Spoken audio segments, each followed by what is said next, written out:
Hello friends, আজ আমি আপনাদের বানিয়ে দেখাবো চিকেন স্যুপ। চলুন দেখা যাক কি কি উপকরণ নিয়েছি আমি। চিকেন স্যুপ বানানোর জন্য যা যা উপকরণ লাগবে, আমি এখানে নিয়েছি বোনলেস চিকেন।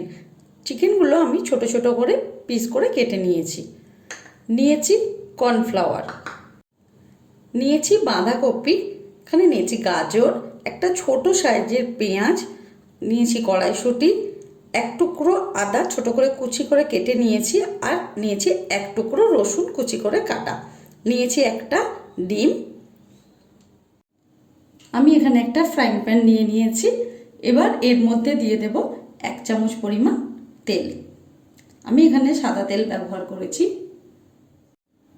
তেল গরম হয়ে গেছে, এবার এর মধ্যে আমি প্রথমে দিয়ে দেব পেঁয়াজ কুচি।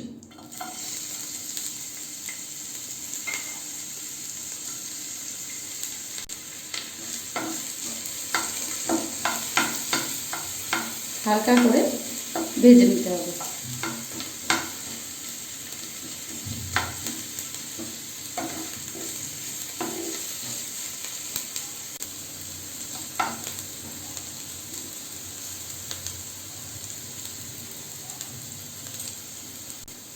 এরপর এখানে দিয়ে দেব কেটে রাখা রসুনের টুকরোগুলো।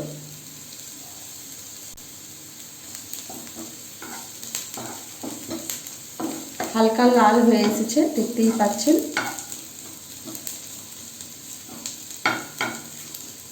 সাথে ভালো করে রসুনটা ভেজে নিতে হবে।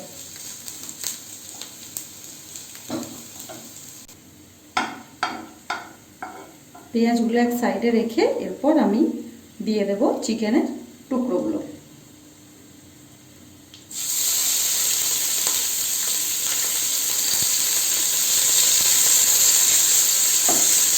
চিকেন খুব বেশি ভাজার দরকার নেই, হালকা একটু 5 মিনিট নাড়াচাড়া করলেই হবে।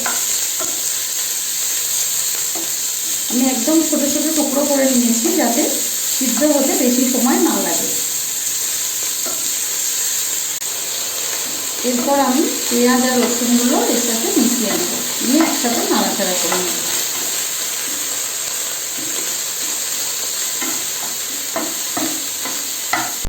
এরপর এর মধ্যে দিয়ে দেব কেটে রাখা গাজর।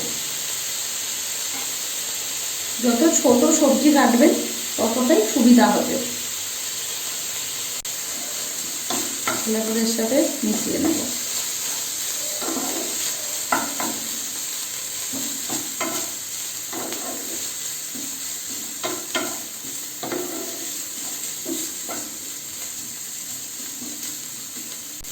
এরপর এর মধ্যে দিয়ে দেব কেটে রাখা বাঁধাকপির টুকরো।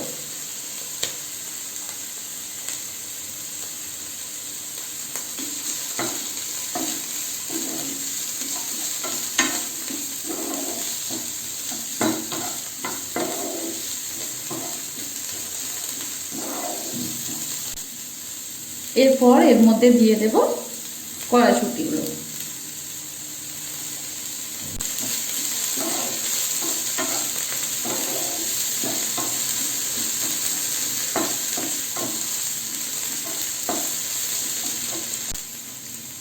এরপর এর মধ্যে দিয়ে দেব এক কুচো যে কুচি করে কেটে রেখেছিলাম আদার টুকরোগুলো। ভালো করে মিশিয়ে নেব। এরপর এর মধ্যে দিয়ে দেব পরিমাণ মতো নুন। দিয়ে দিচ্ছি পরিমাণ মতো নুন।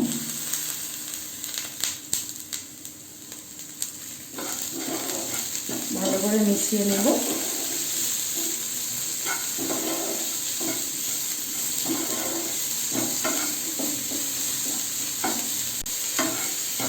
এক সাইডে রেখে এর মধ্যে একটা ডিম ফাটিয়ে আমি দিয়ে দেব। ডিমটা অপশনাল, আপনারা চাইলে নাও দিতে পারেন।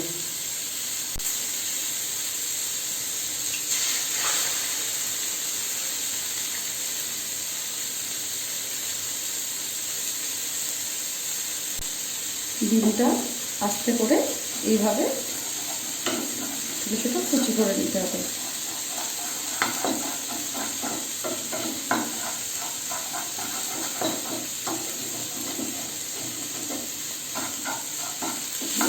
মিশিয়ে নেব।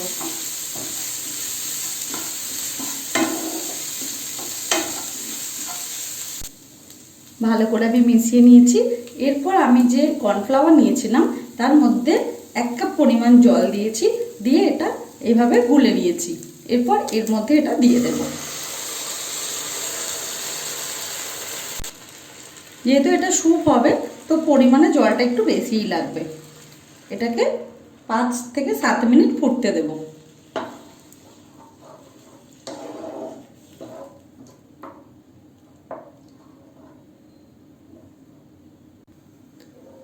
আমি এখানে কর্নফ্লাওয়ার ব্যবহার করেছি যাতে এটা একটু ঘন হয়। আপনারা চাইলে সিজনের যে কর্ন মানে মক্কা যে পাওয়া যায় সেটাকে মিক্সারে পেস্ট করেও এর মধ্যে দিতে পারেন। কর্নফ্লাওয়ারের থেকে কর্নটা দিলে বেশি বেটার হবে।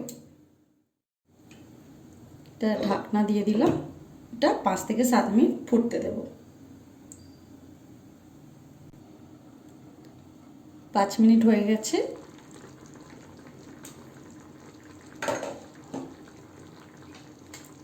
এটাকে একটু ভালোভাবে আরেকবার মিশিয়ে নেব। রেডি হয়ে গেছে একদম স্যুপ। আপনারা যখন এটা পরিবেশন করবেন এর সাথে অপশনাল বাটার অ্যাড করে নিতে পারেন। আমি এর মধ্যে নামাবার সময় একটু গোলমরিচ অ্যাড করে দেব। আমি এখানে একটু গোলমরিচ অ্যাড করে দিলাম।